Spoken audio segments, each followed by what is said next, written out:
নমস্কার বন্ধুরা, প্রিয় ফুড কিচেনে তোমাদের সবাইকে স্বাগতম।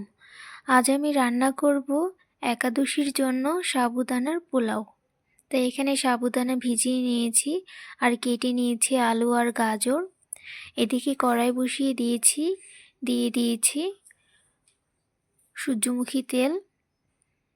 তেলটা গরম হয়ে গেছে, এবারে দিয়ে দেব শুকনো লঙ্কা, দিয়ে দিব জিরে ফোড়ন,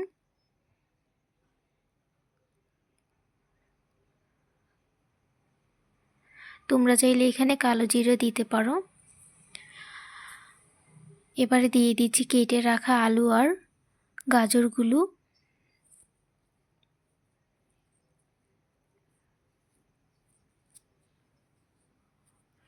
এবারে এগুলো কিছুক্ষণ ভেজে নেব। দিয়ে দিচ্ছি সন্তেক লবণ,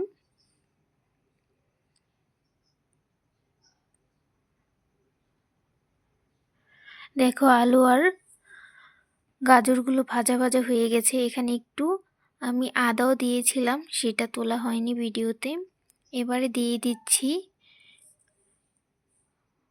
ভিজিয়ে রাখা সাবুদানাগুলো। সাবুদানাতে যে জলটা আছে সেই জলেই রান্না হয়ে যাবে, এখানে কোনো জল লাগবে না। দেখো বন্ধুরা, সেদ্ধ হয়ে গেছে সাবুদানাগুলো।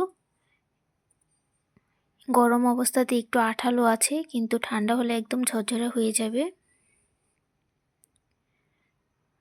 একাদশীতে এভাবে সাবুদানার পোলাও রান্না করে খেয়ে দেখতে পারো। বাচ্চা থেকে বুড়ো সবাই ভালো লাগবে খেতে। হয়ে গেছে, এবার নামিয়ে নেব। দেখো বন্ধুরা, নামিয়ে নিয়েছি। একটা থালাতে বেড়ে নিয়েছি। দেখো কতটা ঝরঝরে হয়েছে। আর সাথে ভেজে নিয়েছিলাম আলু কাঁচকলা দিয়ে মুচমুচে বড়া। খেতে তো দারুণ লেগেছিল।